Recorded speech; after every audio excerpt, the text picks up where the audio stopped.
karanasan mo po, tingnan ba nakasalanan ng dito? Media educators and journalists called to defend press freedom. This corruption in media will introduce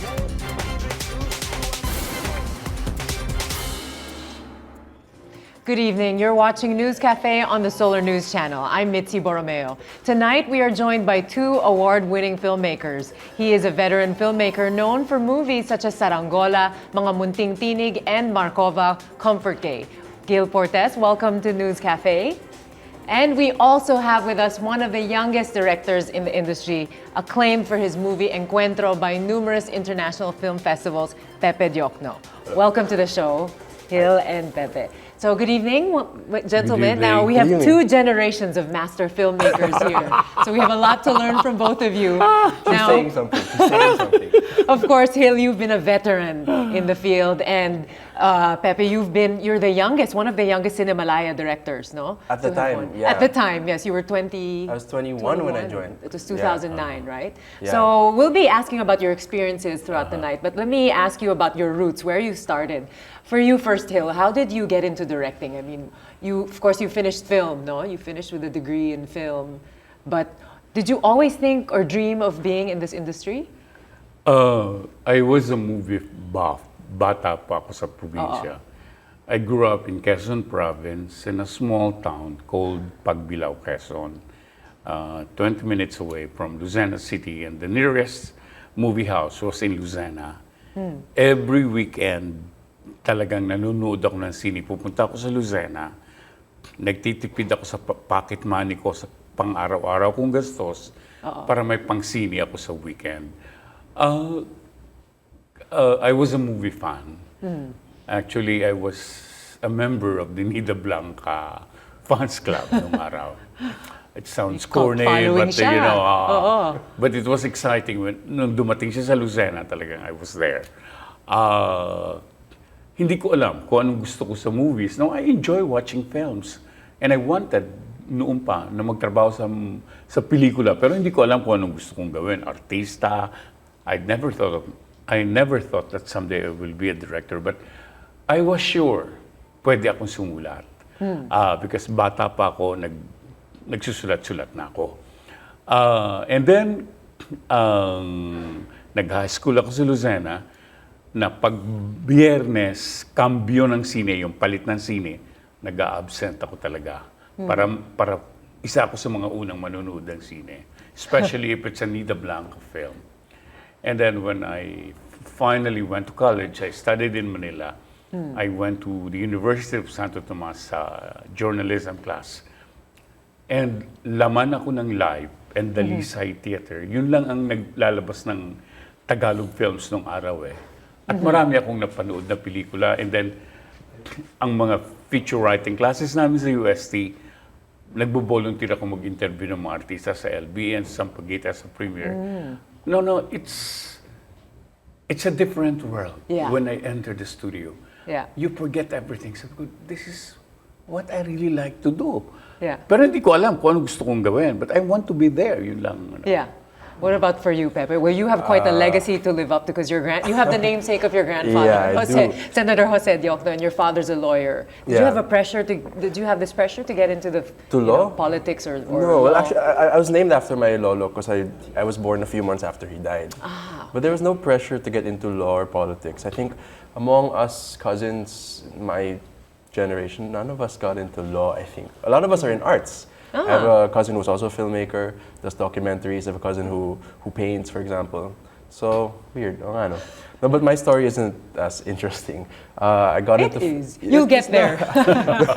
No, I got into film because in high school we had these projects, Ibong Adarna the movie, for Filipino class, Florante at Laura the movie. And then I would always end up being the director of these projects, and I realized, wow, I'm really good at ordering my classmates around. Born leader ka pala, or bully. Born bully, born dictator. I can be a director, no, just kidding. No, and then afterwards I went to film school in UP. I made my first feature film when I was 4th year in UP. That got into Cinemalaya, and that's how it all started.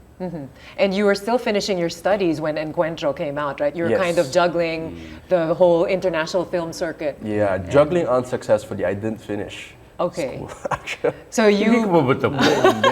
Kasi thesis na lang tatapusin. ang hirap going thesis, no?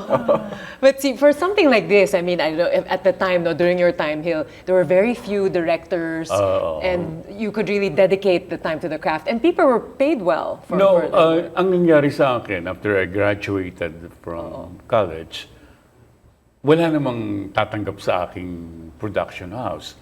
So I decided to concentrate sa advertising. I was involved in copywriting, TV commercials, and the likes. And then one day I woke up, ayoko na. I want to go back to my first love, which is cinema. And sabi ko, pupunta ako sa States, mag-aaral ako. Pagkatapos I asked myself, but where will I get the money? So I went to USIS, United States Information Service. Tiningnan ko lahat ng mga catalogs na nag-offer ng film. Nakakita ako doon, sabi ko, I can apply pala for graduate assistantship. Scholarship is out of the question. It's out of the question because my grades were very bad. Nung college, hindi ako tatanggapin. Pero because of my work experience in advertising and TV commercial production, baka pwede ako. So I applied in several schools. Ang sabi ng parents ko, wala tayong pera. But if you can get a grant or scholarship, we'll manage somehow. And I got in sa Syracuse University Yes. in in New York. I was so excited. Sabi ko, Syracuse, New York. Akala ko ang Syracuse nasa Manhattan. Medyo malayo. Yung pala nasa bundok. Nadidinig mo yung tunog ng Niagara Falls sa gabi. Sabi ko, oh my God, I cannot live here for 2 years. I want action. I want the subway, the ingay and everything. So finally, to make a long story short, I spoke to the chairman of the department who was in the Philippines during the war, and he helped me get in sa isang program sa New York. Yes. And I moved to New York, and after 1.5 years, I finished a degree in film and television.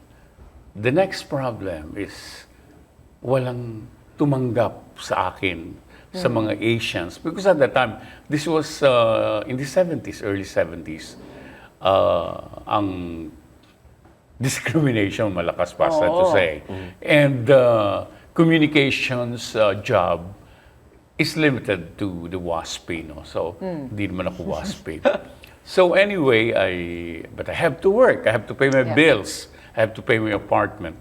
And then there was an opening sa Waldorf Astoria, a very prestigious hotel. They were looking for an international look sa yung receptionist nila, yung mga room clerks. So you fit the bill, And huh? when I was being interviewed, the guy who was interviewing me thought that I was born in Hawaii. And I said yes. You just went with the flow. Oh. Yeah. And then I got in. Yeah. And I began to enjoy it. Sabi ko, pati okay to. Ang laki ng tip. Malitang sweldo namin, pero ang tip. Yeah. And then yung nakikilala mo si Golda Meir, yung mga Yung mga presidente. sosyal dyan. Oo. Oo. And then, naging kaibigan ko si Carlos Romulo.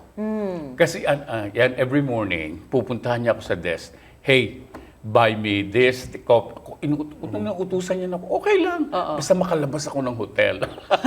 So, but anyway, at the same time, I wrote ABS-CBN na I finished this course, I want to come back, ganyan. And they accepted me. So basically, you did all kinds of odd jobs before you got to where you are now. And then, when I save a little money, sabi ko, I'll go to Europe muna. I will bum around. At baka hindi na ako makabalik sa New York, sa abroad, no? So together with my friends, we bum around in Europe for 2 months. Yeah. Sakay kami sa tren, ganyan. Nung wala ng pera, umuwi na ng Pilipinas and reported for work sa ABS. On the day I was taping my first television show, Limbo, I remember, a horror show, martial law was declared. And in a few hours, I thought it was the end of my career in film or television. Oh my God, anong gagawin ko? Because the military, the Marines arrived. Oo. And they were trying to shut you And then down. meron akong red book ni Mau sa kwarto ko na hindi ko naman binabasa. Pampaano lang yon, pampa-effect. Kasi noon, Para mukhang in. literary. Oo, na. And then, I inherited that Props. room from a friend. Merong giant portrait ni Mau sa kwarto. Hindi ko rin inalis. Because yun ang inong panahon yun eh. Oh. Parang Che Guevara ngayon. Oo, di sabi nga ng friend ko, napapanik ako to get my my personal stuff. Huwag kang pumanik. The Marines are looking for you. Tinatanong ko sinong owner ng kwarto. Ah, ganun? So, bumaba na kami, si L'Oreal, kasama ko. Sabi, wala naman kaming kotse. Sabi, paano tayo alis dito? My God, ang ABS was swarm with Marines. Yeah. Talagang it was war. Nakita namin si Boy Guevara, anak ni Joe Guevara. PA namin yun eh. Dali, sakay tayo dito kay Boy Guevara kasi hindi tayo haharangin ng militar. Si Joe Guevara is very close to the Marcoses. No? Sige, labas na kami ng gate. Naku, tinanong si Boy Guevara nung militar, how are you related to Joe Guevara? He is my father. Oh my God. Si Leo Riyab, how are you related to General Riyab? He is my father. Sabi ko, my God, my father did not even become a guerrilla. Pag nasa likod ako ng kotse, nang pagtingin sa akin, pina-flashlight, sabi niya, Sir, may undershirt ka? Bakit po? Kasi naka-blue shirt akong Levi's. Parang uniforme ng Marine. Baka ho kayo mapagkamalang nag-aawol, magka-problema kayo. Tanggalin ho nyo yung shirt nyo. Ay, sana. Hindi na ako tinanong kung ang tatay ko ay militar. So, we went to Boy Guevara's house. And pagdating doon sa kanila, na-realize ko, so this is martial law because Joe Guevara was talking on the phone. And what? Nino was arrested. Mitra was arrested. So, oh my God. This is for real. It was a different world really then. Martial law. Everybody was being arrested. Yeah. But you survived that. Well, I survived that, but I was jobless and I was penniless. Yeah. 3 months lang ako sa ABS. Wala naman akong sweldo. And then sabi ko, I have to do something. So I talked to Kit Tatad, who was a good friend. Who's a good friend. Sabi ko, Kit, can you help me get an exit visa? I want to go back to the States. Bakit? Gusto mo ba talagang bumalik sa Amerika? No, but what can I do here? Yeah. Walang trabaho. Sa advertising, wala. Media was dead. Yeah. You work for us. Who is us? National Media Production Center. And he wrote a note to Greg Sindanya. The following day, I was being interviewed by the late Greg Sindanya na National Media Production Center. And okay naman ang interview. Yeah. And What a history. And the following day, I reported, na hindi ko alam kung anong gagawin ko. I was assigned to the superstar of martial law, Minister Enrile. And we were covering him throughout the country. Someday I will write a story about my I was going to say a movie. adventures Yes, with definitely a journal. Yeah. Because, I was life. I was Definitely. directing surrenders. Wow. So maybe, Pepe, you can direct the story of his life. Were you there? It was a Wala different world. namang nasurrender. Were you there during the ambush? No. So this is another I was discussion. taping during the ambush.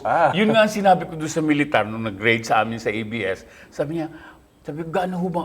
Bakit ho nagka-martial law? Sabi ko, pagtapos I answered him. Sabi ko, na-ambush si Enrile kanina. Sabi niya, pero huwag kayong mag-alala, 1 linggo lang to. Pagbigyan lang natin si Marcos. We have to do another show just in your 20 years life. ang nangyari. Yeah. So, but anyway,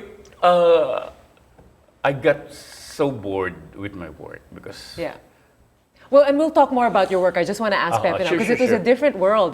Imagine being in that kind of world. But for you, Pepe, I mean, well, you were hounded by another group of people. The different film circuits around the world were actually on your back wanting a piece of your film with Encuentro, right? You were shown in Greece, apart from Hollywood. So what has it been like dealing with being in the whole, traveling around the world, distributing Encuentro? It is a different world. For one thing, they used to shoot on film and we shoot on digital now, so it's so much easier to not only make your film but also distribute your film. So Yeah. before you had to like bring around like big reels of film. Now it's just a hard Celluloid. drive that we bring around. So it's been easy to go around. But What about in terms of your influence? What made you want to be in this world? I mean, what your big influences? I mean, you look to people like maybe Manuel. When you talk about the classics, Manuel Conde, who did Genghis Khan, or who are your big maybe inspirations in film? I didn't actually start out as a film buff, which is weird. I don't have any memories of me going inside the cinema and saying, "Oh, I'm in a new world," or "This is magic." I got into film by making films. It's through the craft of it, through the watching behind the scenes videos, like watching the behind the scenes videos of Lord of the Rings, for example. So that's how I got into it. Yeah. Well, now you're yeah. working on a new film, Above the Clouds, and it's starring Pepe Smith. What's that Yes. like? Imagine working with Pepe Smith. Alam It's- natin, rockista yun na hardcore. No, it's great. Pepe Smith is. I wrote the film with him in mind. There was only one guy I had in mind when I was writing it. It was Pepe Smith. It's about Pepe Smith plays a lolo, who his grandson, who he's never really known before, because Pepe Smith is like an alcoholic, estranged from the family, and his grandson gets orphaned at a flood, and during a flood, both of his parents die, and so the boy is sent to live with Pepe Smith up in Baguio. And in order to get through to the boy, Pepe takes the boy on a journey up this mystical and beautiful mountain. And through the journey, they realized that they weren't as alone as they felt, that they have a family, even though they felt they lost everything. So it's about hope, it's about family.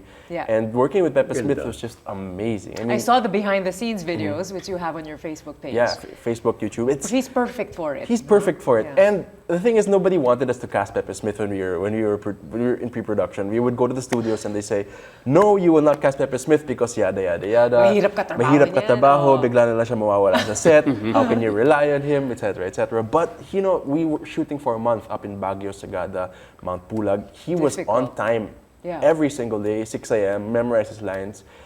He climbed up Mount Pulag with us. Wow, at that age. At that and- age, he was able to go up to campsite 1. Amazing. And when we watched the film again, when we were editing, he just commands this presence on screen that my hair stand up, and Yeah. he's just amazing. Yeah, and the young man, Ruru Madrid, is a new actor. Yeah, he is. He's 15. He was 15 when we Si started. Ruru ba kasali yeah. dyan, He was 15 when we started, and we auditioned so many boys for his role, and he was the guy who just stood out, and Yeah. he just delivers. Yeah, well, that's coming out later in the year. Later Very in the year, excited to yeah, we're see that. still editing. Yeah. And for you, Hill, you've worked with many great actors. Dolphy, of course, in Markova. yeah. What was it like working with Dolphy? Well, I was nervous in the beginning. Pinag-uusapan nga namin ni Dod Del Mundo, who wrote the script, anong itatawag natin sa kanya? Tito Dolphy. But my God, I really miss him. Yeah. He was very, very professional. His call is 9 o'clock. 8 o'clock nandun na, dalang breakfast namin. Especially breakfast ko, alam niya kung anong gusto kong kainin. Dadaan niya sa Hizon, may ensimada, may Paborito niya yun. kaano. Paborito. And hindi siya mahirap i-direct. He listens. Yeah. Akala mo lang may intimidate ka because he's Dolphy and we were doing a dramatic comedy na kaya nakaka-nervous, but Yes. he was okay. A lot of the Ay nako, wala kami Well, Markova I consider Markova one of my best films. You said working with Dolphy was one of the highlights of your career. Exactly, because my dream was to work with the 4 superstars, si Dolphy, si Fernando po, si Nora Honora, at si Ate V. I worked with the 3 except Fernando po. Well, he died, no? But anyway, I'm happy na I worked with these 3. But yung stint with Dolphy was an event. And we became close. I became close to the family, kay Eric, kay Yeah, because the 2 sons were Epi and Eric were part of the film. Originally, Dolphy, Eric lang yon. And then, nagkaroon ng character na during the American occupation, kailangan maglagay kami ng... He was only in 10 sequences. Sabi ko, sino kayang pwedeng lumabas na Markova ng American occupation? Nag-uusap kami ni Dolphy. We were having a meeting with Dolphy. Bumukas ang pinto sa Shangri-La Hotel. Pumasok si Epi. Humihingi ng pera kay Dolphy. Sabi ko, ayan. Epi, sali ka na dito. Uy, By accident. Oo. Sabi ko, upo ka na dyan. Di, naupo. Nakinig sa ganyan. He was only in 10 galing. sequences. Yeah. And he romped away with all the awards. Yeah, they Natalo niya si Eric. Ay, kaya sabi ni Eric, di ba aking role din yan? Sabi ko, Swerte kasi naman ni Epi. you're too old for that role. And si Epi was so nervous because he was acting with his father and with his brother. Yeah, All accomplished. pressure. Oo. At kasama ko yan sa mga festivals abroad, si Epi. Because going back to festivals, Yes. I consider attending foreign film festival the highlight of all directors. Because ang pakiramdam mo talagang ikaw ang superstar. Pagdating sa festival, di Quite an ba? accomplishment. Yeah. Alam mo, like for example, in Moscow International Film Festival, no, entry namin yung Sarangolo. Yung Saranggola. Aba kami ni Ricky Davao, tigisan ng limousine from the airport. Wow. Bakit hindi isa na lang? Eh, dalawa kami. Abi, since they're giving us limousines, sumakay. Di limousine kami because we were in competition. VIP treatment. Well, if the film, I'm sure you experienced this, if your film is in competition, you're given a special treatment. Hindi katulad ng kung ano lang, no? But, going to festivals. And then I am proud to say that I had 3 films and so far, ako lang siguro ang Filipino director na who was sent to the Oscar for Best Foreign Language Film sa 3 pelikula. The first film was Saranggola, The Kite, na ang experience namin dyan, kasama namin si Almodovar sa Palm Springs Film Festival. Hinila talaga namin ni Ricky Davao. Literally, you watch the film. And then we found him crying while watching the film. And of course, we lost to him. Yung All About My Mother. Yeah, still to have been in that setting. But I was with Almodovar. You should have killed him instead. The second another great film plot. was Gata sa Dibdib ng Kaaway, yung kay Mylene Dizon. Yeah. But the most successful was Mga Muntintinig, Small Voices. Yeah. And we will talk more about that. We just need to take a quick break right Sure. now. When we return, we'll discuss the present movie industry. So stay tuned.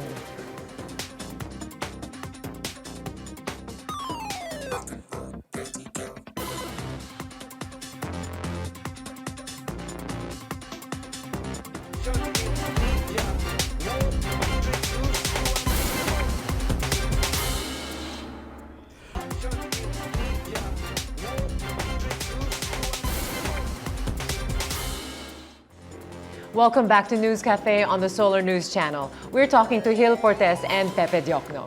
All right, so we're going to talk about the movie industry now. Was it last year or 2 years ago where they said that the Philippine movie industry is in decline? What do you have to say about that? But they're saying that the indie film industry is actually kind of bringing it back up. Pepe, would you like to start? No, it wasn't 2 years ago. It was about year 2000 that people were saying that 2000 was the it? Okay. Philippine cinema is dead. It's true. At the time, you would go to a movie house, and then you would not see a Filipino film playing. It'd all be Hollywood or something like that. And people were, right to say that it was in decline. But what happened is the reason behind that is actually economic, which is something that a lot of people don't talk about. In 1990, we passed our tax code that put a 30% amusement tax on films. Yes. 30%. So that means if you sold your ticket for 100 pesos, 30 pesos would already go to the government. Plus VAT, 12%. You'd be left with, how much is that? 58%. I'm a filmmaker, not good at math. Me neither. 58%. Now, 58% you would have to divide between the producer theater. and the theater. Oh So my if you show in gosh. SM, they would get half of the ticket price. So producers left with 29%. So if you spent 1 million to make your film, you would need to gross 3 million just to break even. And so you can see from the statistics that from 1990, our film output really went down. It plummeted from us making about 200 films a year to about less than 100 by the year 2000. Yeah. It was really that bad. Yeah. It's not the case now, because in 2009, they lowered the amusement tax to 10%. So from 2009, and you can really see this, there have been more and more Filipino films playing in theaters, more and more Filipino films being made. Today, if you go to a movie house, if you go to SM or something, you would find at least one Filipino film playing, which is good. So things are looking up. It's not dead Yeah. The industry is not dead, it's getting better, but it's still not to a level that we want it to be. A level meaning, when you look at our neighbors like Thailand or Korea, they have really active film industries, and we want to be like that. Film Yeah. industry that people know all around the world, the film industry that people actually look up to and patronize. Yeah. Well, it was very different during the 80s, no? Iba Yeah. yun your time. The peak Well, of during the films. 80s talagang Philippine cinema was lording it over sa mga Hollywood imports. And that's the reason why the government decided to award the very profitable Metro Manila Film Festival to the local government kasi malaki ang kikitain nila. But anyway, going back to the current state of the movie industry, I agree with Pepe na kung hindi patay, it's dying. But the government tried to do something about it. No, in fairness, nagkaroon sila ng batas na rated A films to encourage filmmakers to make good films will be given 100% Funds. No, 100% rebate, Rebate, yes. sa Tax rebate. sa amusement tax. If it's rated B, you get 60%, That's which why is everyone not wants the A. which is not bad, no? Pero ang nangyari nito, the active entry of the television industry, yan na naman ang naging factor against the movie industry. Because when we started in the movies, television was the young sister of cinema. Kami ang panganay. Ang television ang pangalawa. Ngayon, nagbaliktad. Television is the big sister and movies are the small sisters. Ngayon, paano ka makaka-compete sa isang Right. teleserye na nandyan lahat ang big stars? Sila Susan Roses, sila Dina Bonavie, lahat nandyan. Samantalang ang hirap nilang kunin for the movies because the rates are high, they make more money sa television, Right. sure ang income, kaya doon na sila pumupunta. Like, ako ay on pre-prod for a film called Yolanda, which will be shot in Samar. It's about the plight of our unfortunate brothers and sisters during the it's 3 months super after. typhoon, yes. Hirap na hirap kaming kumuha ng artista because all the actors that we want are contracted sa teleserye. Paano mo dadali yan sa Samar? Ay hindi naman pwedeng magbalikan because ang aking agreement is stay there for 15 days. Tuloy tatapusin natin to. And our budget is not that big. I'm glad nga that a foundation is interested in financing a film like this. Because walang gumagawa Yeah. ng pelikula tungkol sa Yolanda. It's about time, no? It's that about time. someone works on it. When I was in New York, during the holidays. A foundation called me up. Can you come home to do a film? I said yes. So in 3 days, I was here, and then 2 days nasa Samar na ako at nag-location hunting na kami. Yeah. But we're working on the script and hindi nagagawa itong mga ganitong klaseng pelikula. Pero television, I hate to use the adjective culprit, but it is the culprit of Philippine cinema. Nakakalungkot because sabi nga ni Pepe, sa mga neighbors natin, talagang tayo ang napapag-iwanan. And there is no national cinema. Wala, kukunti ang nagagawa nating pelikulang, itong mga indie gumagawa ng mga pelikulang uniquely and distinctly Filipino. Yan ang kailangan nating gawin. And there's a comment that people say that independent films ayaw niya ng masa, hindi mo gets na masa yan. But we've been around schools. From Luzon to Mindanao, and even with films such as Brillante Mendoza, for example. And the reaction that people give our independent films is even more visceral than the reaction they give Hollywood films. They laugh, they cry, they shout.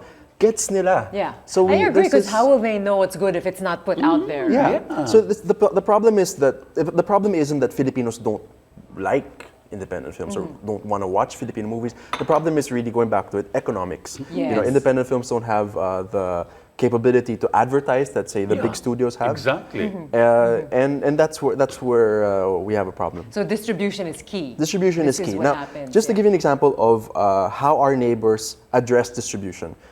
In Korea, for example, they have a cinema quota that mandates by law that cinemas are supposed to show Korean films. Yeah. Okay. In Malaysia, closer to home, Malaysia, they have a law that says that Malaysian films should be given a minimum of 2 weeks in the cinemas. So they really protect the film industry. Dito wala. Yeah. We don't have a quota law, so it's, you know, if the theaters want to play all Hollywood films, they can, which they Yeah. do. You know, when a big film comes out like Iron Man, for example, you see Lahat sila all of the ayaw. cinemas Theaters are are showing playing that. Iron Man. If you have a film, even if it's really good, and you know our films come out on a Wednesday, some of the cinemas, if you don't get enough people to come to your movie on a Wednesday, If they you will don't pull if you you out. don't gross Yeah. at least 20,000, they will They pull just you cut. out. the following day waka na. Yeah. Which is, you know, again, stupid because Wednesday people are working. You have Takes to time. wait until Yeah. Friday for people to Yeah. come in. And the reason why we premiere on Wednesdays is to build word of mouth. The cinemas have forgotten this. Well, what do you think about the Metro Manila Film Fest, where the top billers were comedies or, you know, the You know, mainstream movies? I don't mind it. You know, MMFF is the closest we have to a quota. And it's nice that, you know, you see all Filipino films. You know, anything that's good for a Filipino film is good for the whole industry, I think. I really don't mind that it's Vic Soto films or, you know, Riza May or whatever that's being shown there. Yeah. People get to work, it employs a lot of people, and it gives money to the economy. So Yeah. I'm fine with it. I Yeah. just wish that, you know, my only wish for MMFF is that they fix their rules so that finished films can be submitted, which I think they already No, do. hindi. It's still script. Okay. During when we were relatively new in the business, I was quite active sa Metro Manila Film Festival. In fact, my second film, Sa Piling ng Mga Sugapa, it's an expose sa drugs, was there. Ang maganda nung araw, yung sinasabi nga ni Pepe, they don't judge sa script. Because maski gaano kagandang script, kailangan makita mo yan sa big screen. So, ang ano nila, ang policy nila is they see a finished film and they select it or Yeah. not select it. And then ang hope ko lang sana, you know, this comedy film's fine. It's Christmas. Yeah. People want to be Fantasy films, fine. Yeah. fine. Pero sana naman matino ang pagkakagawa, logical ang Eh, pelikula. yung problema is yan. Yung problema is they pick scripts and they only give the filmmakers 6 months to complete their movies. And so you'd hear stories of, diba, December 25 yung premiere. December 1, nag-shoot pa rin sila. Oo. Everybody's rushing, which is why the output is not so good. Quality is always That's why. sacrificed, yeah. So if MMFF changed the rules to say, make your films first and then submit it to us, then I think the quality will improve. Because the films will be finished before Right. the premiere. And apart from that, they seem to look at star quality. They think that the big stars will, you know, give the Well, movie the success. it happens. Yeah. I liked your speech during the 2010 Cinemala. You won Best Director for Two Funerals, and you said, "I'm a senior citizen, but I can still produce." Because you had a hard time with that shoot. No, it was your first black comedy, and you said you had to travel quite far. From Tugigaraw to Matnog. Yeah, so you said, "Wow, I can still do this." It shows what you're capable of, right? I challenged myself. Kaya ko ba to? It's a road movie na kasunod ko yung mga artista. Oh, hinto! Shoot tayo dito. My God, hanggang Matnog. Right. For you too, Pepe, shooting above the clouds, you're going to Mount Pulag, Baguio. yeah. I mean, what is it? I saw the dressing room is behind the trees. So when you're working with a set, like, I mean, you are the leader of a group. What is the biggest challenge in situations like this, or as a director? The biggest challenge happens before the shoot when you build your crew. I think when you have an amazing crew and people that you trust, and you have a good rapport within the crew, then 90% of your problems during shooting are That's true. That's true. So casting also very important, of course, Very apart important. from your crew. Yeah. Yeah. So when we were shooting up in the mountains, you know, we had the crew of 124 people, and we were walking up Mount Pulag. It's an overnight hike, and we brought like our Overnight, huh? It's you start walking in the day, and then you reach the peak the next day. one of- You sleep tough overnight. Hindi ko kaya yan. And, Kaya mo pa yan.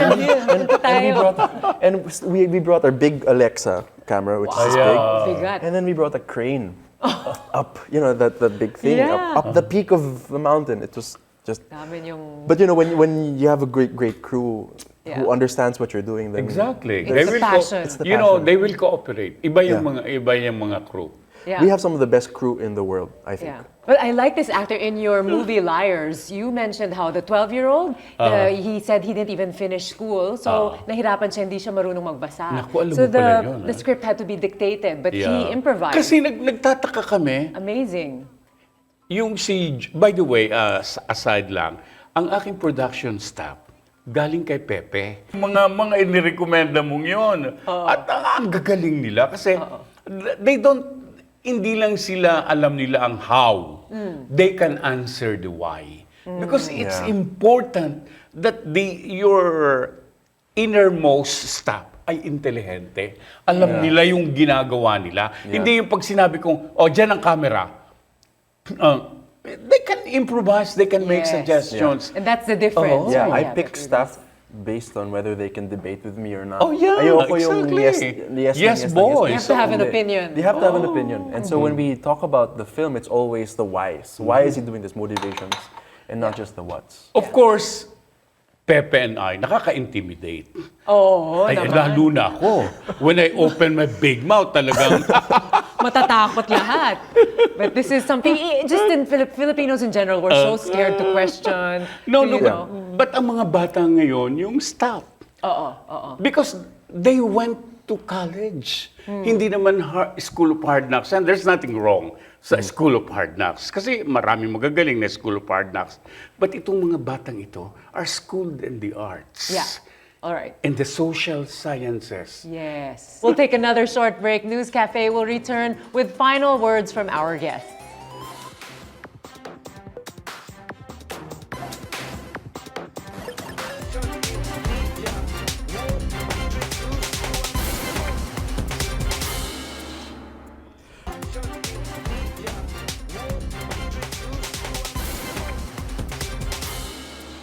You're still watching News Cafe on the Solar News Channel, and we've been chatting with Gil Portes and Pepe Diokno.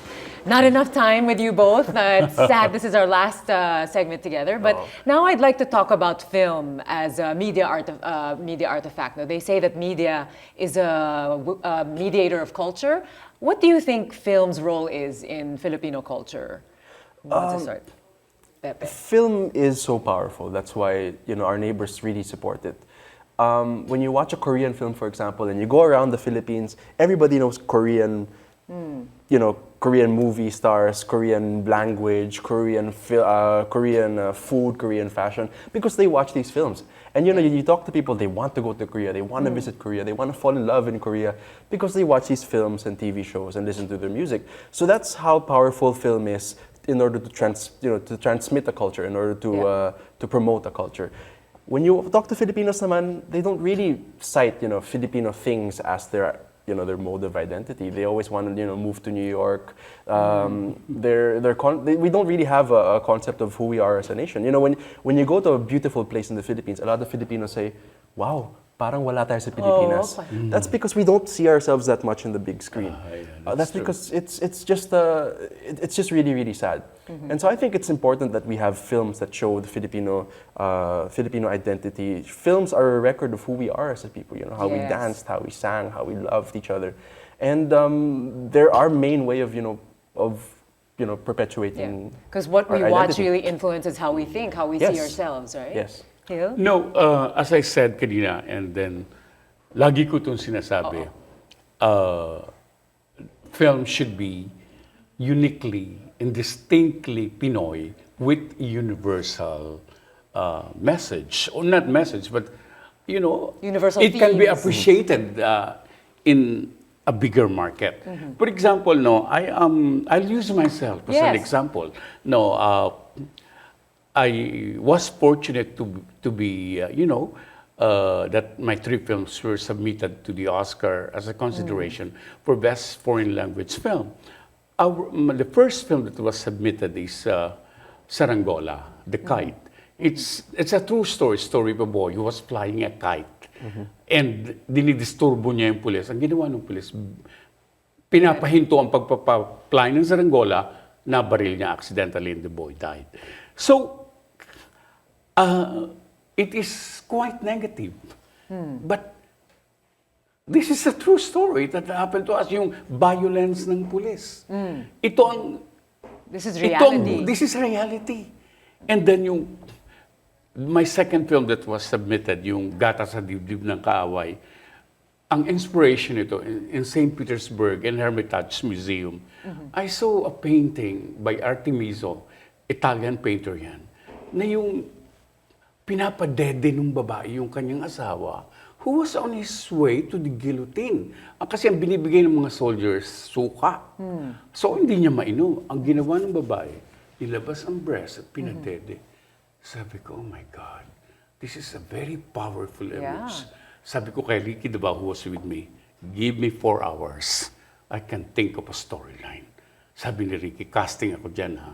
Punyeta ka, wag.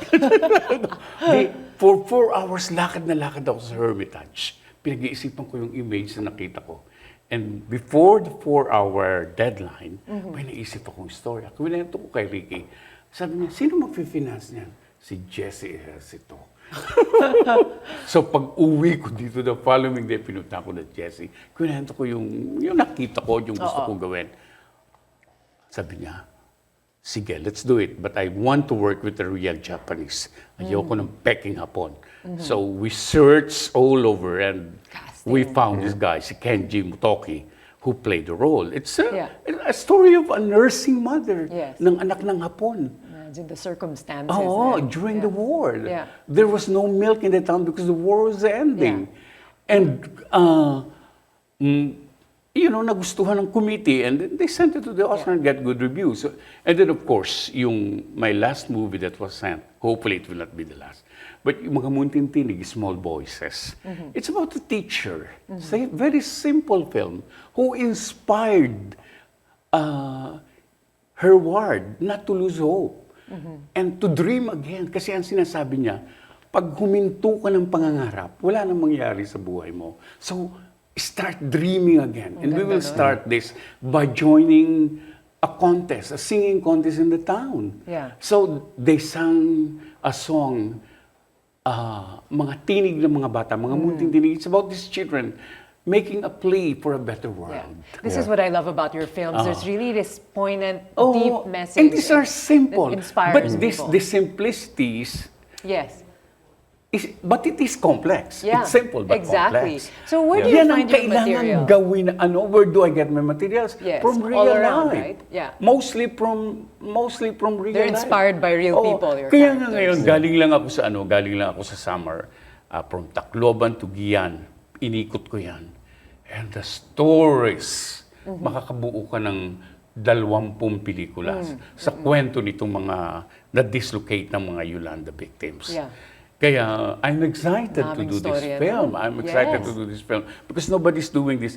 Yan ang sinasabi ko na sabi ko, I will leave this earth na my children can be proud of my legacy. Maybe not all the critics in the world will agree that my films are good, but I don't give a damn. As long as you're happy I'm also happy do sa what ginawa you've ko. done. Because it says something about us. Yun, exactly. Pepe. It goes back to the responsibility, I think, of filmmakers to tell our stories, to tell Filipino stories. And you'll find that the most Filipino stories are the ones that travel. The more local you get, the more specific you get, the more global it actually becomes. I remember, when Francis Ford Coppola did the film here, yung Apocalypse. He invited a limited number of directors, and I was fortunate to be invited. And I remember what he told us. Don't mind about cameras. These are all gadgetry. The important thing is you think of the story. It should come from your heart. Because if you try to copy Hollywood, exactly. And that's something that that a lot of young filmmakers forget. A lot of people go to film school and end up thinking film is about having pretty shots or the kind of cameras that you use. Just the bells and whistles. But that's really not it. The heart of film is storytelling. And a lot of young filmmakers forget that, and so they end up making films that look pretty but don't really say anything. Yeah, exactly. And then they get caught Yeah. up in the whole competition thing. Yeah, which Like is- I liked what you said, Hill. You said that, like Cinemalaya, for example, it's a big competition, but for you, you said you're not afraid of competition because Of course. the fact that you're joining is already something in itself. And if it's You're a shown- winner. Kasi yan ang maganda sa Sinimalaya. It's not perfect, but at least a film like Encuentro. Yes. Abay, kung ginawa ni Pepe, sino magpapalabas niyan? Na-reject pa yan sa Cinemalaya, di ba? But then it got invited. No, no. Wasn't it was not initially- rejected. It No, I happened, got it to sorry, Cinemalaya, but we Nasa just Cinemalaya. didn't win anything. You at did Cinemalaya. win, sorry. That's okay lang yun, But hindi ka look where it manalo. went. Oo, Hindi oo. nanalo pala, sorry. But it went all over I the world. remember watching that. Yung no. Encuentro doon sa second floor ng CCP. Sabi ko, ano itong madilim na pelikula? Kasi I was very curious kung ano magagawa ni Pepe. Oo, itong batang to. I was with Tony Boy Cuangco. The Oh, other no. side. Okay. Sabi niya, what do you think? Sabi ko, he's trying to say something. Sabi ko, alam mo, this will be appreciated abroad. It's amazing at the Venice Film It Festival. made it in Yes. Venice and it And you were the won. only Filipino and one of the youngest filmmakers that won the Lion of the Future Yeah. award. How does that feel, Pep? I mean, being in that setting at such a young age, you know? It was really overwhelming because they told us that we were the youngest crew there. You know, I was with my whole crew, which was so fun. Kasama mo? sa We were like 7, 8 there, Uh-huh. and so we were the youngest there, and the lowest budget. We were up against like big Hollywood films and Chinese films that cost millions of dollars to make. Wow. And it just made me realize that it's not pala the camera that you use or how big a budget you have or the stars. It's Right. really the story that The you're trying to story. tell. Yeah, Yun ang pinaka-importante talaga. yeah. Yeah. So what would you like to do now with your future projects that you're looking at? What are you trying to do with your work, Hill? Well, ako, I'm doing pre-prod for Yolanda, Yeah. which we hope to shoot very soon. And then I have a possible film for Cinemalaya. It's a dream movie.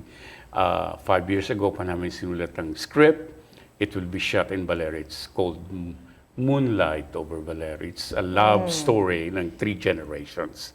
And I hope to do this. And then I have 2 dream movies pa rin na sabi ko nga, before I leave this earth, kailangan gawin ko itong mga pelikulang to. Magagawa mo yan. Not that I'm leaving this earth soon. Marami pa tayong oras. Pepe?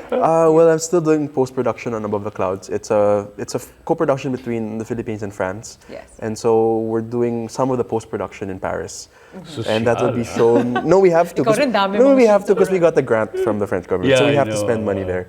And so it'll be shown in cinemas here, maybe later this year, August, September, something like that. And then festival. well, we'll see. But we want to finish the film first before. We don't want to make a film for a festival. And Of course. Just finish the film. That's another thing. That's another Yeah. thing. Mabuti you mentioned that. These young kids, these young filmmakers, when they plan a film, they don't think of the local market. They think of foreign festivals. They make, yun nga ang I remember the late Mario O'Hara. Sabi niya sa akin, alam mo, nakakalungkot ang nangyayari sa atin. Bakit itong mga batang ito gumagawa ng pelikula for the foreign market? Hindi tayo ang una nilang isipin. This is for the country. Well, kung swertehing magustuhan abroad, good. But if you'll do a film for the European market or for the US market, how sure are you na magugustuhan nila yung ginagawa Yeah. mo? Exactly. Do a films, again, I sound Like a paulit-ulit. It Pero should totoo. be uniquely and distinctly Pinoy. Dito mo muna Yeah. ipalabas. Which is what I really appreciate with our French partners. The first thing they said to us when we sit down is, we're not here to make a French movie, we're here to make a Filipino movie. Yeah, that's it. And so, So they don't impose any rules none of on that you. whatsoever. Good. Yeah. And then so after that, I'm writing my third, which is going to be, I think, a sci-fi movie. And so we'll see. Excellent. So you're looking at other genres, huh? Yeah. It's not Well, just, yeah. Pepe Siyang. Ako, So for yes, Hill, what would you give? What kind of advice would you give aspiring and young filmmakers? well, think of our story. Yun ang pinaka-importante. Yeah. Kailangan, it's a Pinoy story. Hindi Yes. pwedeng napanood mo sa TV, ay gawin natin ganito, ganito, ganito. And then, itong mga magagandang camera. Of course, importante, this is film. kailangan mahusay ang camera work, Right. ang technical mo mahusay. But that should not be the prime consideration. Importante pa rin Yes. yung kwento. Right. Yan ang may advice ko sa, up-and-coming filmmakers. And Pepe, you made a call before during your TEDx talk that Filipinos should watch more Filipino films. Exactly. Yes. Right? I hope that Filipinos watch more Filipino films. When they like something, say that they like it. When they don't like something, say that they don't like it. It's the way our industry grows. I also hope that in the future, our government, our people realize how important film is.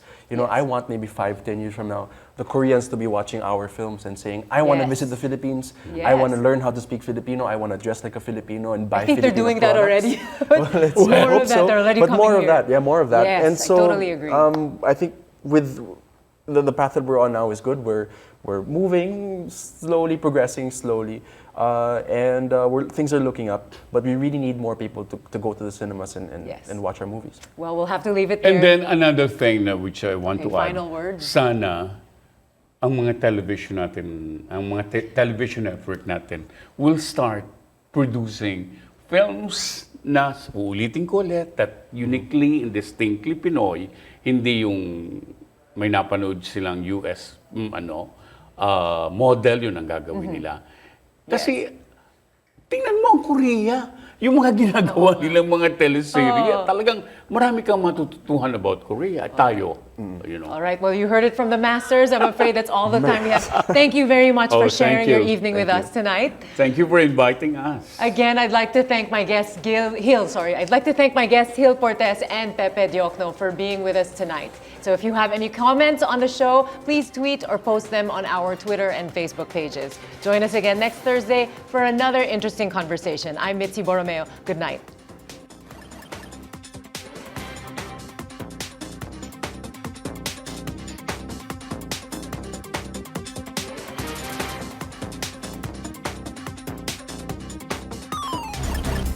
Sa karanasan ko po, hindi na ba nakasalanan ng